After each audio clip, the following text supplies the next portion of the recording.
आज भारत आणि न्यूझीलंडमध्ये चॅम्पियन्स ट्रॉफीची फायनल मॅच होते। या मॅचमध्ये भारताला विजय मिळावा यासाठी अनेक भाविकांनी ज्योतिबाला साकडे देखील घातलेत। हातामध्ये तिरंगा ध्वज घेऊन भाविकांनी ज्योतिबाच्या चरणी साकडे घातले। या संदर्भात त्यांच्याशी बातचीत केली आमचे प्रतिनिधी शेखर पाटील यांनी। पाहूया। आज भारत आणि न्यूझीलंडची फायनल मॅच आहे आणि हीच मॅच जी आहे ती भारत जिंकू दे यासाठी आता अनेक भक्तांनी जे आहे ते ज्योतिबाला साकडं घातलेलं आहेत।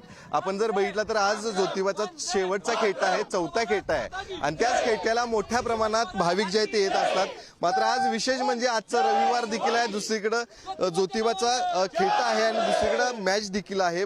काही नागरिक आहेत ते जे या ठिकाणी खेट्यासाठी आले त्यांची बातचीत करूया। काय सांगाल, आज खरं तर खेट्याचा शेवटचा खेटा आहे, दुसरीकडे भारत आणि न्यूझीलंडची मॅच देखील होते। कशा पद्धतीने आता साकडं तुम्ही घातले देवाला? आज चौथा खेट आहे। प्रचंड भक्तांनी आज इकडे ओढ म्हणजे मंदिराकडे ओढ वाढलेली आहे त्यांची आणि चॅम्पियन ट्रॉफीची आज फायनल असल्यामुळे आम्ही सर्व क्रीडा रसिक आम्ही देवाला साकडं घातलेलं आहे ज्योतिबाला की यावेळी चॅम्पियन ट्रॉफी भारताला आम्हाला मिळून दे, यासाठी आम्ही चॅम्पियन ट्रॉफीसाठी मागणी केलेली आहे। ज्योतिबाच्या नावानं नक्कीच असा विश्वास आहे की भारत आज 100% चॅम्पियन्स ट्रॉफी जिंकणार। रोहितची विराटची सेंचुरी या ठिकाणी 100% होणार आहे।